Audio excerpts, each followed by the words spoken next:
ปลูกกาแฟอาราบิก้าหรือว่าปลูกกาแฟโรบัสต้าดีเนาะ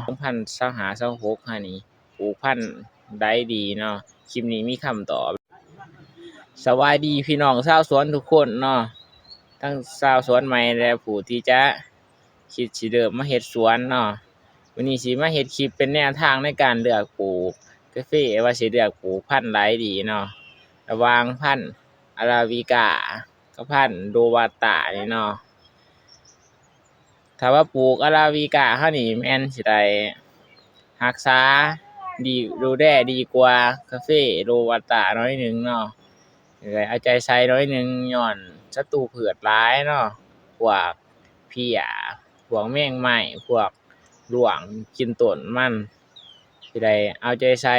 น้อยหนึ่งเนาะตัวนี้ถ้าว่าปลูกอาราบิก้าส่วนโรบัสต้านี่แม่นสิบ่มีพวกแมงไม้พวกเพี้ยพวกหยังรบกวนนะตัดปัญหาพวกนี้ไปเลยรักษาดูแลก็สิง่ายกว่าอาราบิก้าเนาะมาเบิ่งผลผลิตบัดนี้อาราบิก้านั้นให้ผลผลิตเฉลี่ยต่อต้นหั้นแม่น2-10 โลเนาะต้นหนึ่งนี่ให้ประมาณ2-10 กิโลรักษาดูแลดีเนาะสิได้อยู่ประมาณ2-10 โลส่วนโรบัสต้านี่ให้ผลผลิตเฉลี่ยต่อต้นหั้นแม่น15-30 กิโลเนาะในการดูแลรักษาดีเนาะนี่แม่นความแตกต่างระหว่างการให้ผลผลิตเนาะมาเบิ่งตลาดราคาบัดนี้อาราบิก้านั้นก็ราคาสูสีกันเนาะกับโรบัสต้าราคาดุดกันบ่หลายขึ้นกันก็เล็กๆน้อยๆเนาะในแต่ละปีแต่ว่าตลาดกาแฟอาราบิก้านั้นสิได้เปิดรับซื้อก่อนโรบัสต้าเนาะ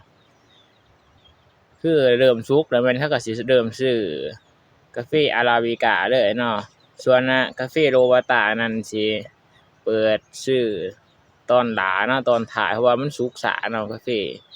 พันธุ์นี้มาเบิ่งราคาโรบัสต้านั้นเขาสิได้ขายตั้งแต่เริ่มเปิดซื้อคือเปิดซื้อช่วงที่มีสิแม่นซื้อถือเนาะคือปีนี้ก็สิแม่นตั้งแต่โล10,000 กีบจนฮอด23,000เนาะส่วนราคาโรบัสต้าเนาะคือปีนี้เปิดขึ้นมาปึ๊บก็แม่น20,500เลยเนาะถือว่าราคาดีเนาะตัวนี้ส่วนราคานี่พอหินสิบ่ให้คำแนะนำปานใดเนาะเพราะว่ามันบ่แน่นอนเนาะแล้วแต่ความต้องการของตลาดเนาะราคานี่บางปีก็โรบัสต้าสูงกว่าบางปีอาราบิก้าสูงกว่าเนาะแล้วแต่ความต้องการของตลาดเนาะแต่ว่าในการเลือกปลูกนี่พอหินก็สิแนะนำให้ตอนให้ผลเนาะคืออาราบิก้าเฮานี่แม่นให้ผลเฉลี่ย2-10 กิโลต่อต้นเนาะสำหรับการรักษาดูแลดีส่วนโรบัสต้านี่แม่นให้ผลผลิตแน่นอนแล้ว15-30 กิโลต่อต้นเนาะ